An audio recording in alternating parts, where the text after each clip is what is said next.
Good morning, everyone. Welcome to another audiobook from the Library of Voices. Today we are going to read Alice's Adventures in Wonderland by Lewis Carroll. Chapter 5.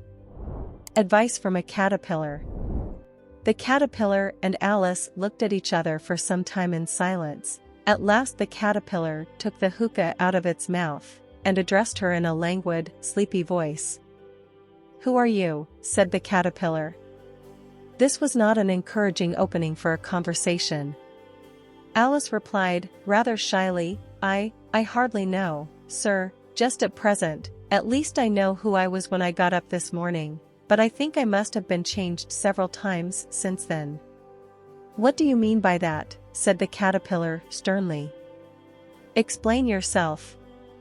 "I can't explain myself, I'm afraid, sir," said Alice, "because I'm not myself, you see." "I don't see," said the caterpillar. "I'm afraid I can't put it more clearly," Alice replied very politely, "for I can't understand it myself to begin with, and being so many different sizes in a day is very confusing." "It isn't," said the caterpillar. "Well, perhaps you haven't found it so yet," said Alice, "but when you have to turn into a chrysalis, you will someday, you know, and then after that into a butterfly, I should think you'll feel it a little queer, won't you?" "Not a bit," said the caterpillar. "Well, perhaps your feelings may be different," said Alice. "All I know is, it would feel very queer to me." "You," said the caterpillar contemptuously. "Who are you?" Which brought them back again to the beginning of the conversation.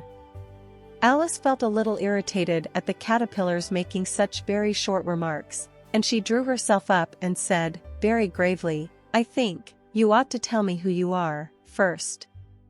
"Why?" said the caterpillar. Here was another puzzling question, and as Alice could not think of any good reason, and as the caterpillar seemed to be in a very unpleasant state of mind, she turned away. "Come back," the caterpillar called after her. "I've something important to say." This sounded promising, certainly. Alice turned and came back again. "Keep your temper," said the caterpillar. "Is that all?" said Alice, swallowing down her anger as well as she could. "No," said the caterpillar. Alice thought she might as well wait, as she had nothing else to do, and perhaps after all it might tell her something worth hearing. For some minutes it puffed away without speaking, but at last it unfolded its arms, took the hookah out of its mouth again, and said, "So you think you're changed, do you?" "I'm afraid I am, sir," said Alice. "I can't remember things as I used, and I don't keep the same size for 10 minutes together." "Can't remember what things?" said the caterpillar. "Well, I've tried to say, how doth the little busy bee, but it all came different." Alice replied in a very melancholy voice. "Repeat, you are old, Father William," said the caterpillar. Alice folded her hands, and began. "You are old, Father William," the young man said. "And your hair has become very white. And yet you incessantly stand on your head. Do you think, at your age, it is right?" "In my youth," Father William replied to his son, "I feared it might injure the brain. But, now that I'm perfectly sure I have none, why, I do it again and again." "You are old," said the youth, "as I mentioned before, and have grown most uncommonly fat. Yet you turned a back somersault in at the door. Pray, what is the reason of that?" "In my youth," said the sage, as he shook his grey locks, "I kept all my limbs very supple. By the use of this ointment, 1 shilling the box. Allow me to sell you a couple?" "You are old," said the youth, "and your jaws are too weak for anything tougher than suet. Yet you finished the goose, with the bones and the beak. Pray, how did you manage to do it?" "In my youth," said his father, "I took to the law, and argued each case with my wife. And the muscular strength, which it gave to my jaw, has lasted the rest of my life. You are old, said the youth, one would hardly suppose that your eye was as steady as ever. Yet you balanced an eel on the end of your nose. What made you so awfully clever? I have answered 3 questions, and that is enough, said his father. Don't give yourself airs. Do you think I can listen all day to such stuff? Be off, or I'll kick you downstairs. That is not said right, said the caterpillar. Not quite right, I'm afraid, said Alice, timidly. Some of the words have got altered. It is wrong from beginning to end, said the caterpillar decidedly, and there was silence for some minutes. The caterpillar was the first to speak. What size do you want to be? It asked. Oh, I'm not particular as to size, Alice hastily replied, only one doesn't like changing so often, you know. I don't know, said the caterpillar.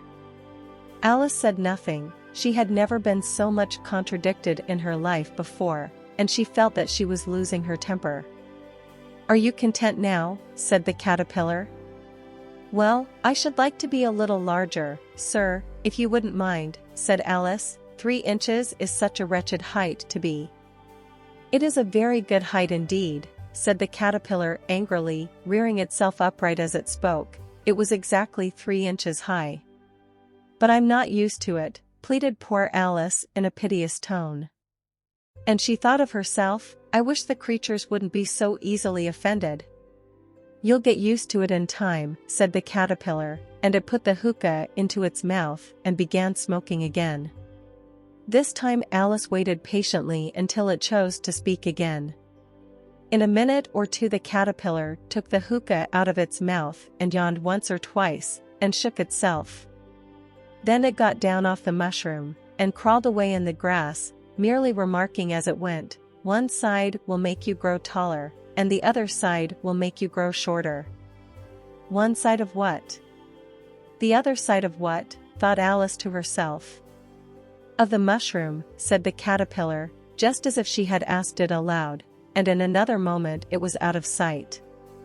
Alice remained looking thoughtfully at the mushroom for a minute, trying to make out which were the 2 sides of it, and as it was perfectly round, she found this a very difficult question. However, at last she stretched her arms round it as far as they would go, and broke off a bit of the edge with each hand. And now which is which, she said to herself, and nibbled a little of the right-hand bit to try the effect. The next moment she felt a violent blow underneath her chin. It had struck her foot. She was a good deal frightened by this very sudden change, but she felt that there was no time to be lost, as she was shrinking rapidly, so she set to work at once to eat some of the other bit. Her chin was pressed so closely against her foot that there was hardly room to open her mouth, but she did it at last, and managed to swallow a morsel of the left-hand bit.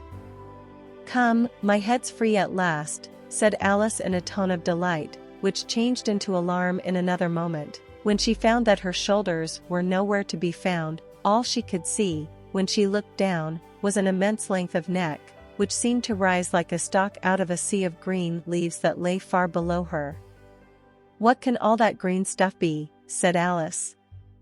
And where have my shoulders got to?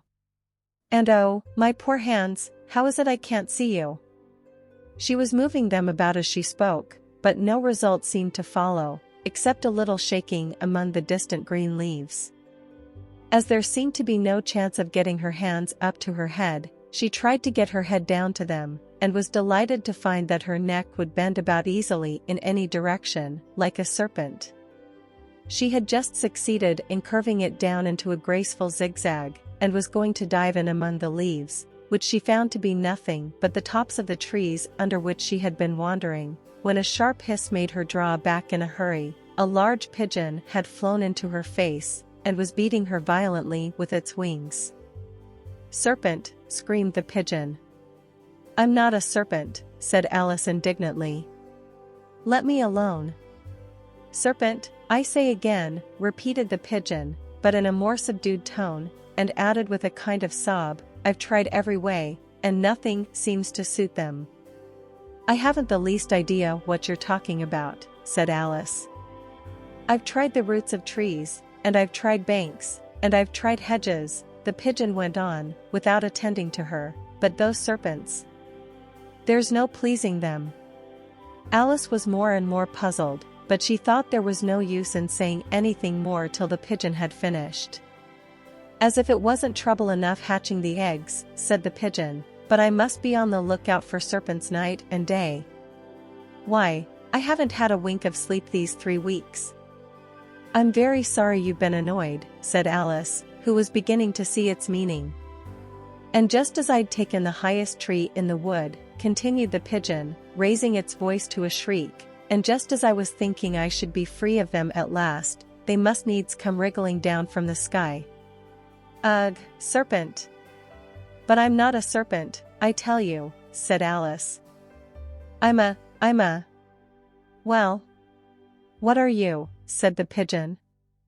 "I can see you're trying to invent something." I'm a little girl," said Alice, rather doubtfully, as she remembered the number of changes she had gone through that day. "A likely story indeed," said the pigeon in a tone of the deepest contempt. "I've seen a good many little girls in my time, but never one with such a neck as that. No. You're a serpent, and there's no use denying it. I suppose you'll be telling me next that you never tasted an egg." "I have tasted eggs, certainly," said Alice, who was a very truthful child, "but little girls eat eggs, quite as much as serpents do, you know." "I don't believe it," said the pigeon, "but if they do, why then they're a kind of serpent, that's all I can say." This was such a new idea to Alice, that she was quite silent for a minute or two, which gave the pigeon the opportunity of adding, "You're looking for eggs, I know that well enough, and what does it matter to me whether you're a little girl or a serpent?" "It matters a good deal to me," said Alice hastily, "but I'm not looking for eggs, as it happens, and if I was, I shouldn't want yours, I don't like them raw." "Well, be off, then," said the pigeon in a sulky tone, as it settled down again into its nest. Alice crouched down among the trees as well as she could, for her neck kept getting entangled among the branches, and every now and then she had to stop and untwist it. After a while she remembered that she still held the pieces of mushroom in her hands, and she set to work very carefully, nibbling first at one and then at the other, and growing sometimes taller and sometimes shorter, until she had succeeded in bringing herself down to her usual height. It was so long since she had been anything near the right size, that it felt quite strange at first, but she got used to it in a few minutes, and began talking to herself, as usual. "Come, there's half my plan done now. How puzzling all these changes are. I'm never sure what I'm going to be, from one minute to another. However, I've got back to my right size. The next thing is, to get into that beautiful garden. How is that to be done, I wonder?"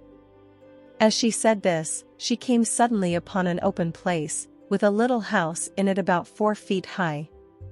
"Whoever lives there," thought Alice, "it'll never do to come upon them this size. Why, I should frighten them out of their wits."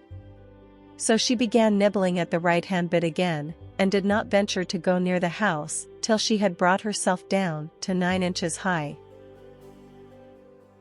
And so we close this chapter. I hope you enjoyed. If yes, don't forget to like the video and share it with someone who might also like it. We are also very grateful, and see you in the next chapter. Bye.